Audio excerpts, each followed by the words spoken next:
Este video es presentado por Historia Maníacos.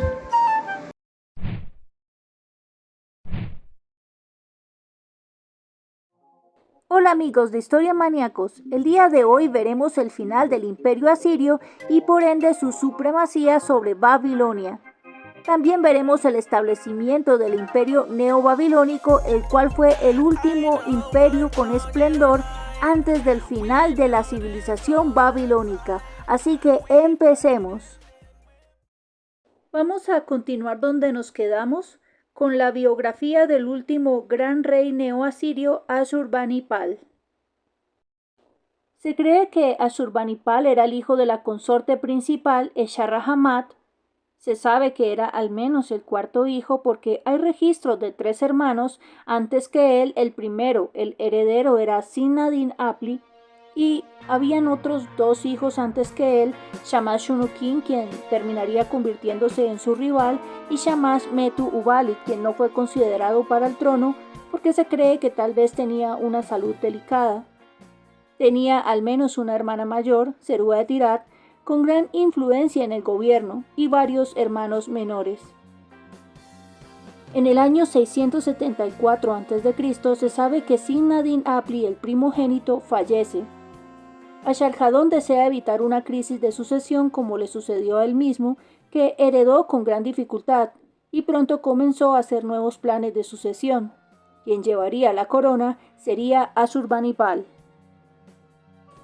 En mayo del 672 a.C., Ashurbanipal fue designado como heredero de Asiria por Asharhadón y Shamash-shunkin fue designado heredero de Babilonia.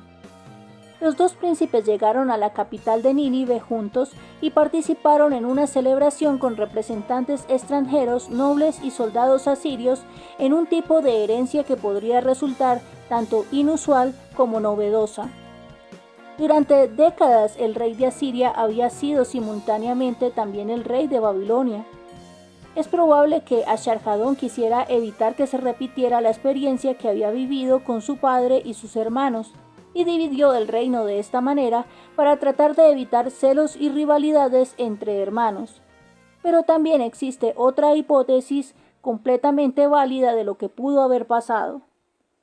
Esta otra teoría reza que probablemente Ashurbanipal era el siguiente en la línea sucesoria, que era de madre asiria, mientras que en el caso de Shamash-shunkin, su madre podría haber sido una consorte de origen babilonio.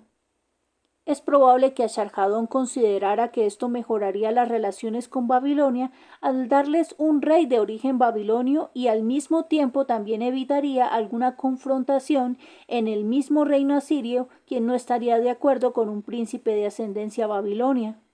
Así que, quitando a un tercer hermano enfermo, el siguiente en lógica para heredar era Ashurbanipal. No se esperaba que Ashurbanipal heredara. De hecho, él no recibió la crianza usual de un príncipe heredero. Al príncipe heredero se le enseñaba el arte de la guerra y lo aprendía del gobernante y sus generales, mientras que los hijos menores aprenderían a leer y a escribir, la enseñanza erudita, ya que ocuparían cargos de sacerdotes, ministros, escribas y secretarios. Alguien tenía que leerle al rey, ya que no era inusual que un rey no pudiera leer y escribir. Esto es algo de lo que Ashurbanipal siempre se ufanó. Después de que Ashurbanipal fuera nombrado príncipe heredero, comenzó a prepararse para ser rey observando a su padre, aprendiendo la administración y estudiando las tácticas militares. Ashurbanipal también trabajó como jefe de espías, compilando informes para su padre basados en la información recopilada de agentes en todo el imperio asirio. Fue educado por el general Nabu-shar-usur y el escriba Nabu-ahi-eriba, y desarrolló un interés por la literatura y la historia. El príncipe heredero dominó el conocimiento de los escribas y los religiosos, y llegó a ser competente en la lectura tanto de su idioma acadio, que era el idioma que hablaban los asirios, como el idioma sumerio, que era un idioma prácticamente en desuso y que además era bastante complejo para hablar. Según los relatos posteriores al propio Ashurbanipal, en sus anales, Él dice que su padre Asarhadón lo había favorecido debido a su inteligencia y valentía. Esto podría ser algo exagerado. Sin duda tuvieron que haber hallado competencia en el príncipe, pero siempre ayuda a tener una madre bien posicionada. Era algo muy típico de los reyes de la época llenar sus anales con ínfulas. Debido a que Asharhadón estaba constantemente enfermo, gran parte de los deberes administrativos del reino recayeron sobre Ashurbanipal y su hermano Shamash-shum-ukin. Algo para añadir sal a la receta es que Shamash-shum-ukin colaboraba con el reino de Asiria, aunque no lo fuera a heredar siendo el hermano mayor. Cuando Asharhadón va a la campaña contra Egipto, Ashurbanipal se hizo responsable de los asuntos de la corte y tras la muerte de su padre durante la batalla en el 669 a.C., se transfiere todo el poder a Ashurbanipal sin ningún tipo de incidente. En el 669 a.C., Ashurbanipal se convierte en el rey de Asiria según los planes de sucesión de su padre, y en la primavera del 668 a.C., Shamash-shum-ukin es investido rey de Babilonia, y con él se lleva la estatua de Marduk para devolverla al templo de Esagila. Shamash-shum-ukin no recibiría con agrado esa gobernanza, ya que la Babilonia que se le entrega es una Babilonia muy disminuida que no tiene la importancia que solía tener en antaño. Aunque Asharhadón puso gran empeño en reconstruir la ciudad, la realidad es que no abarcaba la cantidad de territorios que solía abarcar. Shamash-shum-ukin gobernaría en Babilonia durante 16 años, aparentemente en su mayoría pacíficamente con respecto a su hermano menor, pero habrían repetidos desacuerdos sobre el alcance exacto de su control. Muchas veces Ashurbanipal trató a Shamash-shum-ukin como un gobernador de Babilonia, como un súbdito más. Aunque las instrucciones de Asharhadón era haber otorgado la totalidad de Babilonia para gobernar, los registros contemporáneos solo prueban que definitivamente Shamash-shum-ukin controlaba solo Babilonia y sus alrededores. Los gobernadores de algunas ciudades babilónicas como Nippur, Uruk y Ur solamente reconocían a Ashurbanipal como el monarca, y todos ignoraron la existencia de un rey en Babilonia. Después de que él y su hermano fueron apropiadamente investidos como monarcas, Ashurbanipal centró su atención en Egipto. Para ver más detalles acerca de la invasión a Egipto, les recomiendo verse el último capítulo de Egipto y el último capítulo de Asiria. La guerra contra el Egipto cushita le había costado la vida a Asharhadón y también al faraón que había reconocido a Asiria, Necao I. Así que Ashurbanipal deja al hijo de Necao en su lugar, Psamético I. Ashurbanipal toma el control de Egipto y se lo anexiona. Deja un faraón bajo su comando, pero hay que anotar que debido a que se embarca en otras batallas, Psamético I toma el total control de Egipto, lo unifica y salen del tercer periodo intermedio. Asiria pierde de esta manera el control de Egipto. Sin embargo, Psamético I no rompe relaciones con Asiria, sino que llega a un acuerdo con ellos, así que en todo caso fue benéfico este acuerdo, ya que el objetivo de Asiria era que Egipto no revolucionara la zona y que dejaran de ser un problema para los asirios. Naturalmente que durante los días en los que Ashurbanipal estuvo en guerra contra Egipto, Shamash-shum-ukin tuvo que proveerle de recursos y de hombres. Hay un nuevo reino en expansión en Anatolia. Se trata del reino de Lidia, que para esta época es un reino muy pequeño. La historia de cómo inicia la relación entre Lidia y Asiria es bastante graciosa. Lidia tenía un rey llamado Giges. Era un reino bastante pequeño, como ya mencioné. En este momento ellos estaban siendo asolados por los cimerios. Giges muy astutamente envió a sus diplomáticos a decirle a Ashurbanipal que el dios Ashur se le había presentado en un sueño para que acudiera a él por ayuda. Es muy gracioso porque de hecho los asirios no sabían que existiera un reino lidio. Sin embargo, al parecer esto complació a Ashurbanipal porque mandó hombres y definitivamente lograron derrotar a los cimerios. Parece ser, sin embargo, que la ayuda asiria no le pareció suficiente a Giges, porque 12 años después él ya estaba rompiendo relaciones con Asiria y haciendo nuevas relaciones con Psamético I.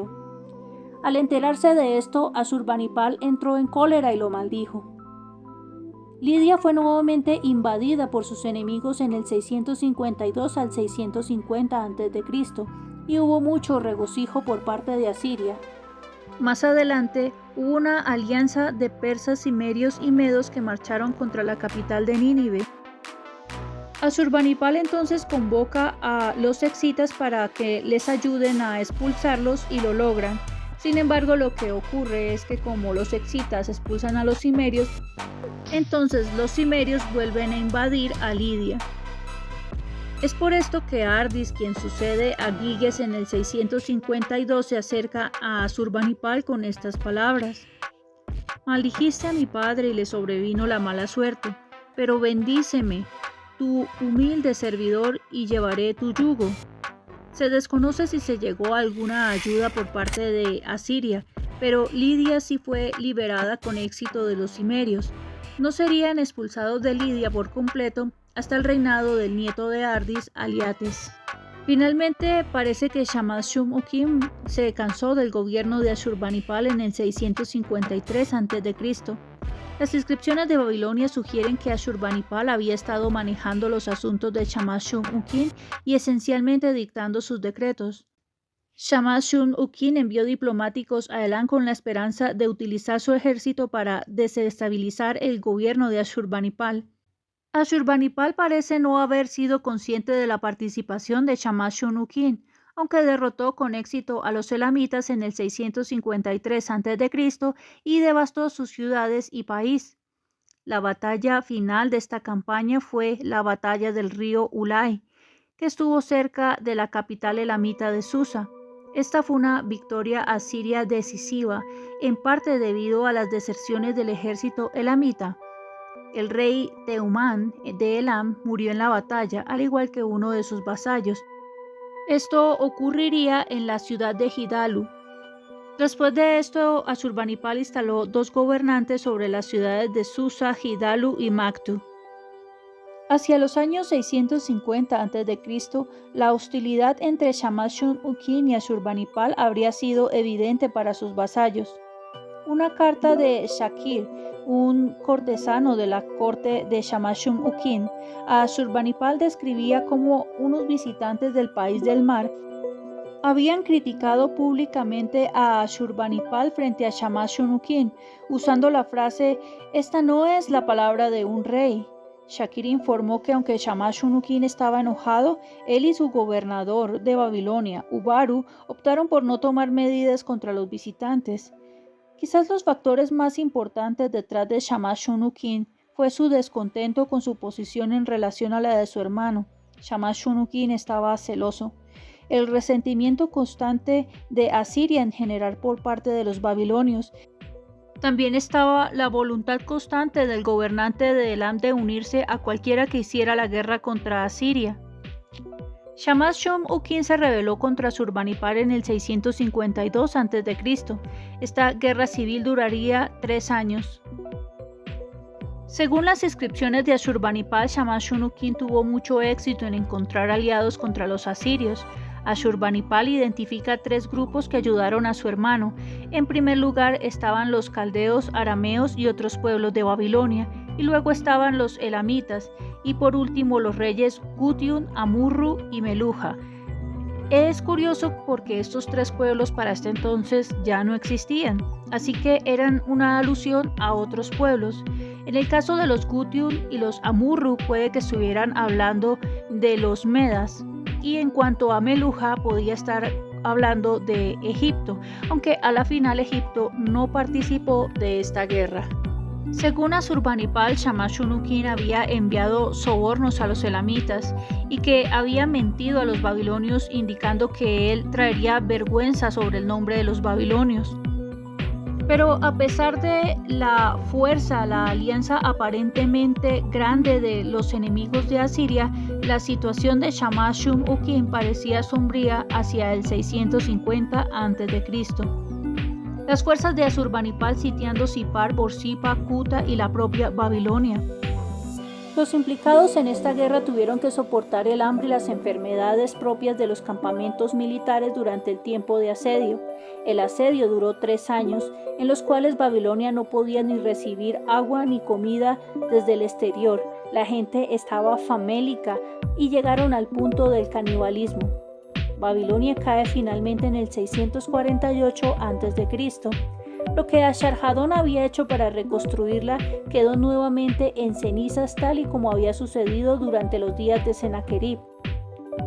Tradicionalmente se había creído que Shamash-shum-ukin se había suicidado quemándose a sí mismo. Sin embargo, hoy en día no estamos tan seguros de esto. Es probable que hubiera sido asesinado, ejecutado, muerto accidentalmente, incluso el mismo pueblo tratando de apaciguar a Asiria. Ellos pudieron haberlo asesinado también. Así que hoy en día los textos describen más su muerte como enfrentó una muerte cruel y que los dioses lo enviaron al fuego y destruyeron su vida. Sea como fuere, es así como Asurbanipal describe su victoria.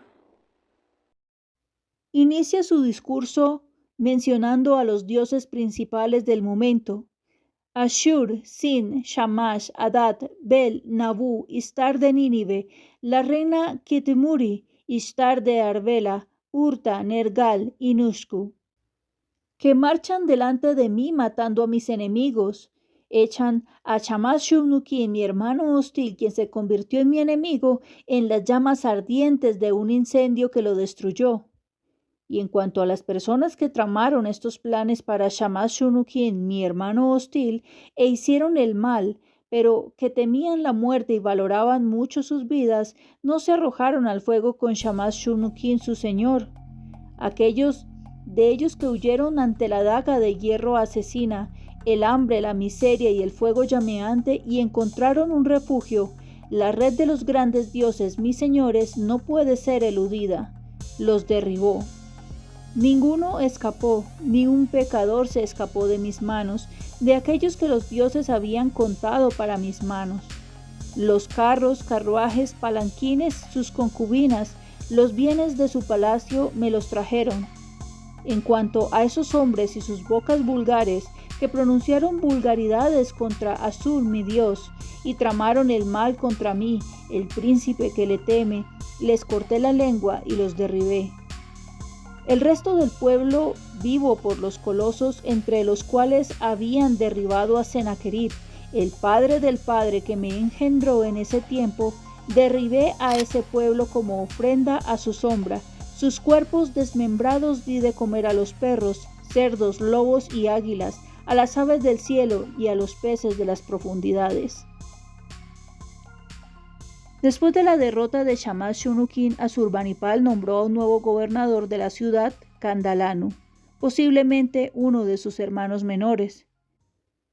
Una segunda destrucción de la ciudad de Babilonia nos hace imposible reconocer a la ciudad de antes de Nabucodonosor, de quien vamos a estar hablando más adelante. Asurbanipal invadió Elam y no tuvo mejor suerte que la que tuvo Babilonia. En el 649 asoló a Elam y ordenó destruirla piedra por piedra. En aquellos días muchos gobiernos o pequeños cacicajes que estaban alrededor de Elam le pagaban tributo a Elam, pero ahora estos se verían obligados a pagarle tributo a Asiria. Y ese fue el caso de una pequeña ciudad llamada Parsua, cuyo rey se llamaba Ciro, quien era probablemente el Ciro I, quien era abuelo de Ciro el Grande. Se cree que esta ciudad fue la originaria de la dinastía aqueménida. La destrucción de Elam podría parecer insignificante ahora, pero más adelante los asirios comprenderían que Elam era la barrera de contención que mantenía a los reinos de más allá de su frontera divididos.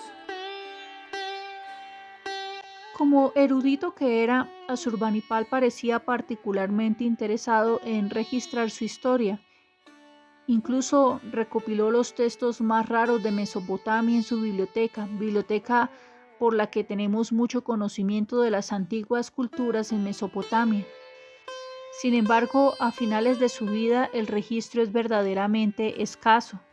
Sabemos muy poco de los últimos días de Asurbanipal, excepto por un lamento que él registra. No puedo acabar con los conflictos en mi país y las disensiones en mi familia. Los escándalos inquietantes me oprimen siempre. La enfermedad de la mente y la carne me inclinan hacia abajo. Con gritos de dolor pongo fin a mis días. En el día del Dios de la ciudad, el día de la fiesta, soy un desdichado. La muerte se apodera de mí y me derriba. Además de los problemas de salud que muy seguramente afligían a Asurbanipal en sus últimos días, quizás una herencia del mismo Asharhadón, los problemas mentales. También estaba que, al parecer en los últimos días, Asiria ya no ostentaba ese poder en las fronteras, había un debilitamiento. Las otras naciones habían tomado inquina a Asiria. Algunos expertos culpan a Asurbanipal de esto, ya que fue el rey más cruel en la historia de Asiria. Pero otros opinan que no era el caso, ya que Asiria cayó 20 años después de la muerte de Asurbanipal. Para cuando Asurbanipal había muerto, hacía mucho tiempo Egipto había declarado su independencia bajo el mando de Psamético II. A su muerte le sucede su hijo Ashur-etil-ilani, que gobierna del 631 al 627 a.C. Al mismo tiempo que gobernaba Ashur-etil-ilani en Asiria, en Babilonia gobernaba Candalanu, el rey que había colocado Ashurbanipal. Este quizás fuese un hermano menor, algunos de hecho piensan que tal vez era el nombre de bautismo del mismo Ashurbanipal. La conclusión de esto no la conocemos. Lo único que sabemos es que en el año 627 a.C., al mismo tiempo que caía Ashur-etil-ilani, también caía Candalanu, y Babilonia se queda un año sin un rey. Después de este año, Nabopolázar se tomaría el trono de Babilonia, pero veamos primero las condiciones bajo las cuales él llegó al poder. Ashur-etil-ilani accede al poder después de la muerte de su padre en el 631 a.C. Este príncipe encuentra mucha oposición, ya que muchos en el trono prefieren a su hermano Shinshar-ishkun. Este último, al parecer, era hijo de una de las consortes principales de Asurbanipal. En su primer año de gobierno hubo una revuelta de un funcionario llamado Nabu-rikto-usur, pero fue salvado gracias a uno de sus generales, Sin-shun-lisir. Sin-shun-lisir obtuvo mucho poder durante el gobierno de Ashur-etil-ilani. Asiria estaba convulsionada. Había revueltas por todos los territorios que solían ser parte del reino asirio, pero las rebeliones durante la ascensión de un nuevo rey en Asiria era algo habitual. El verdadero problema era la división del gobierno principal debido a los dos hermanos. En el año 626 a.C. se levanta su hermano Shinshar-ishkun y Ashur-etil-ilani tiene que ir a combatir contra su hermano por el derecho al trono. Ashur-etil-ilani encuentra la muerte en Nippur, y mientras él batallaba contra su hermano, su general Sin-shumulisir se toma el trono de Babilonia. Así que el príncipe que queda, Shinshar-ishkun, tiene que devolverse a la capital para luchar contra el general Sin-shumulisir, que solamente lograría gobernar durante el año 626 antes de que Shinshar-ishkun lo derroque. Shinshar-ishkun gobernaría del 627 al 612 a.C. Para este entonces, Nabopolázar ya había tomado el reino de Babilonia. Las inestabilidades por sucesión habían sido muy graves y Shinshar-ishkun fue incapaz de detener a Nabopolázar. Con Nabopolázar inicia el imperio neobabilónico. Él fue capaz de acceder al trono legítimamente, ya que Shinshar-ishkun y Sin-shumulisir fueron incapaces de declararse a sí mismos reyes de Babilonia. No sabemos cómo obtuvo la aprobación de todos, pero después de un año de vacío en el poder, ocupa el trono. Nabopolázar gobernaría del 626 a.C. al 605 a.C. Se hace llamar a sí mismo hijo de nadie, esto es lo que significa Nabopolázar. Ningún noble jamás se habría descrito a sí mismo como hijo de nadie, así que esto nos da a entender que Nabopolázar era de origen humilde. Durante ese año en el que el gobierno de Babilonia se había quedado sin un gobernante, este vacío fue rápidamente ocupado por Nabopolázar, quien luego de exitosas campañas contra las posiciones asirias en las ciudades de Nippur y Uruk, fue coronado como rey en Babilonia en el 626 a.C. A pesar de ello, se cree que Ashur-etil-ilani y Shinshar-ishkun, sucesivos reyes de Asiria, mantuvieron por un buen tiempo un poder en gran parte de Babilonia. En este primer periodo de la guerra se desarrolló en el territorio de Babilonia, lo que llevó a la destrucción de templos y el saqueo de ciudades. Después del 623 a.C., las crónicas nos presentan una laguna de 7 años, pero en el 616 a.C. se ve un Nabopolázar mucho más afianzado y adoptando una posición ofensiva. Lo que creemos es que durante este tiempo Nabopolázar logró recoger gran parte del territorio de Babilonia que se había perdido. El ejército babilonio sometió a varias ciudades del Éufrates Medio, alcanzando a Suju e Indanu, probablemente ciudades no tan importantes pero que estaban al sur de Harrán. Si vemos un poco más hacia adelante vamos a encontrar que el final del imperio asirio fue precisamente en la ciudad de Harrán. Por cada victoria que obtuvo el ejército babilónico, con ello obtuvo también un botín de guerra. Sin embargo, ya era también el momento clave para que Nabopolázar utilizara otra estrategia para acabar con Asiria, ya que si recordamos, reyes anteriores habían contado con la ayuda de los arameos, los caldeos, de Egipto, los elamitas, la ayuda de los medos, la ayuda de Urartu, con ayuda de todas las zonas que odiaban a Asiria y eran muchísimas. Pero Asiria tenía la infraestructura, la tecnología, era el ejército de hierro numeroso y cohesionado. No era fácil derrotar a Asiria. ¿Cómo lo iba a lograr entonces Nabopolázar, hijo de nadie? Nabopolázar tuvo su primera derrota en el 615 a.C., en la que remontó el curso del río Tigris hasta sitiar Assur. Sin embargo, fue rechazado por los asirios que para entonces ya contaban con las fuerzas egipcias de Psamético I. Egipto ya era independiente de Asiria desde el 554 a.C. Sin embargo, la ayuda proseguiría durante los días de Psamético II. La ascensión al trono de Nabopolázar vino acompañado con la devolución de las estatuas divinas a la ciudad elamita de Susa. Nabopolázar estaba tratando de ganarse el favor de Elam. Ya sabemos que en su momento Elam había sido destruido por Ashurbanipal, y ellos no se habían recuperado completamente de esta destrucción. Además, más allá de Elam habían otros territorios. Estos no habían tenido ningún tipo de asociación con Asiria antes, pero ahora le estaban dando el tributo que solían darle a Elam, y parecía ser que el yugo que Elam tenía sobre ellos era mucho más suave que el que estaba ejerciendo Asiria, y la disconformidad parecía unificarlos. En el año 614 a.C., Assur, el corazón y la cuna de la civilización asiria, cae en manos del rey medo, Ciaxares. Nabopolázar llegó a Assur unos días más tarde y allí mismo pactó una alianza con el rey medo Ciaxares, la cual fue, según informes tardíos, confirmada por el matrimonio de Nabucodonosor, heredero de Babilonia, con la princesa Meda. En el 612 a.C., los medos y los babilonios atacaron a Nínive, devastando y saqueando la gran capital asiria. Al parecer, el rey asirio, Shinshar-ishkun, muere durante este ataque. El propósito de Meda y Babilonia es claro. Ellos no quieren que vuelva a sobrevivir la nación asiria. La destruyen desde sus cimientos, especialmente a Nínive, como alguna vez Asiria hizo con Elam. Sin embargo, se levanta un nuevo rey, Ashurbanipal II, que recoge al ejército restante y se retira a Aram. Este pudo haber sido un hijo de Shinshar-ishkun, o puede que solo se tratase de un general bien posicionado en una situación de calamidad.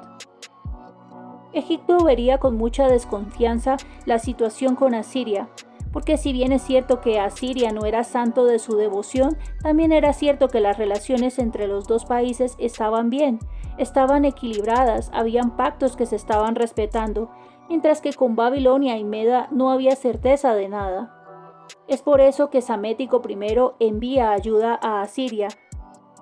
Más adelante haría lo mismo Psamético II. El problema es que este territorio está muy retirado y en medio están las naciones palestinas y cananeas. En este momento es Judá quien decide convertirse en la piedra en la sandalia de Psamético II e impide el paso. Psamético II finalmente derrota a los judíos, depone al rey que estaba en ese momento y coloca un nuevo rey en Judá. Después de eso parte hacia la ayuda de los asirios, pero para cuando llega, estos ya han sido derrotados. Durante el tiempo en el que recibió ayuda de Egipto, Ashurbanipal II formó un último foco de resistencia en Harrán, pero finalmente cae en el 609 a.C. Sabemos que pudo haber huido.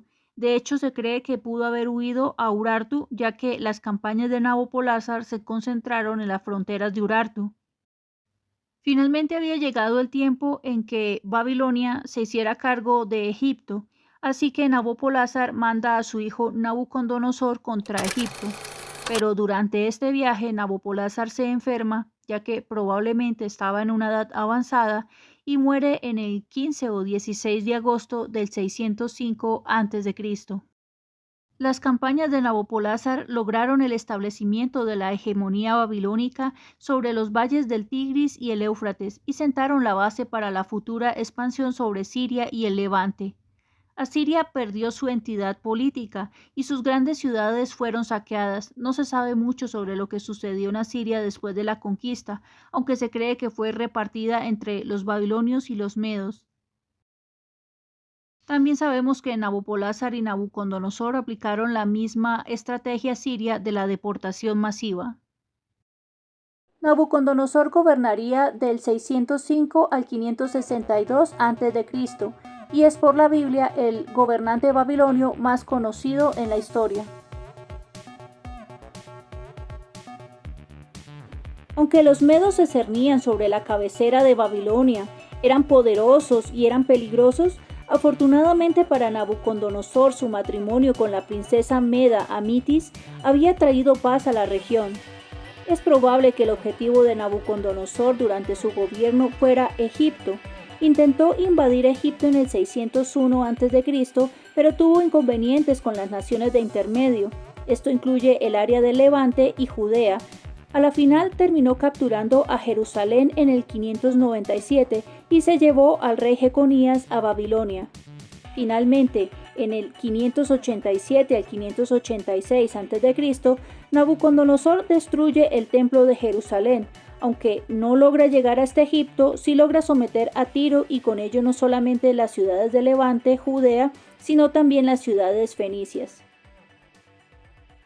Tras esto, tal como ocurrió alguna vez con el rey Sennacherib, Nabucodonosor decide retirarse de la escena bélica y dedicarse mejor a la obra constructora. Y es allí que conocemos a esta Babilonia de los azulejos. Esta es la Babilonia de Nabucodonosor. No sabemos mucho de cómo era la ciudad antes de Nabucodonosor, ya que quedó completamente destruida con Sennacherib y Ashurbanipal. A su muerte le sucede su hijo Evil-Merodach, que también es conocido como Amel-Marduk. Este gobernaría del 562 al 560 a.C. para solamente 2 años de gobierno. Su nombre de nacimiento es Nabu-shunu-kim. Más adelante pasaría a llamarse Amel-Marduk y su nombre de coronación es Evil-Merodach. Su sucesión fue bastante extraña. Ya sabemos que no era el hijo mayor de Nabucodonosor. De hecho, no era ni siquiera el hijo mayor vivo de Nabucodonosor. Habían con vida otros hermanos mayores, e incluso era más extraño porque sabemos que Evil-Merodach intentó usurpar el trono de su padre en los últimos años de vida de éste. Como solía ocurrir cuando llegaba un usurpador y trataba de tomar el trono, éste había declarado que estaba destinado para ser el rey incluso antes de nacer. Nabucodonosor lo pondría en la cárcel. Se dice que durante el tiempo que estuvo encarcelado posiblemente estuvo con Jeconías de Judá. Ante un futuro incierto de ambos reyes es probable que tuvieran algún tipo de familiaridad.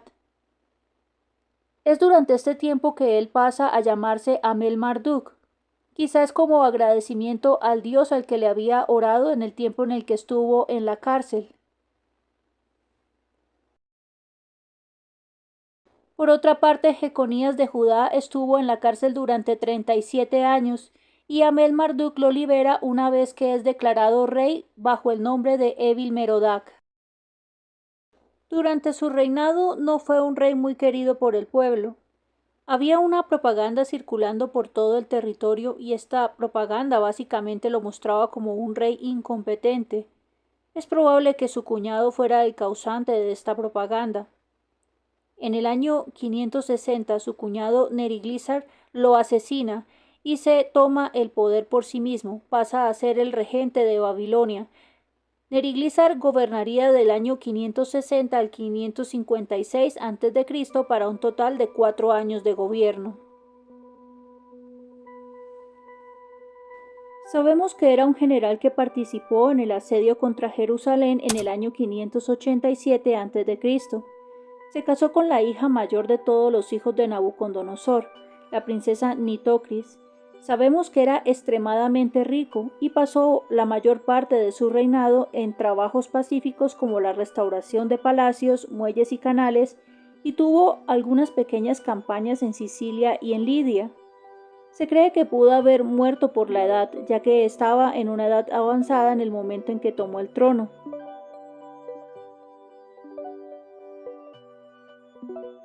Lo sucedería en el trono su hijo Labashi. Este gobernaría solamente unos meses en el 556 a.C., antes de ser derrocado por Nabónido, otro yerno de Nabucodonosor.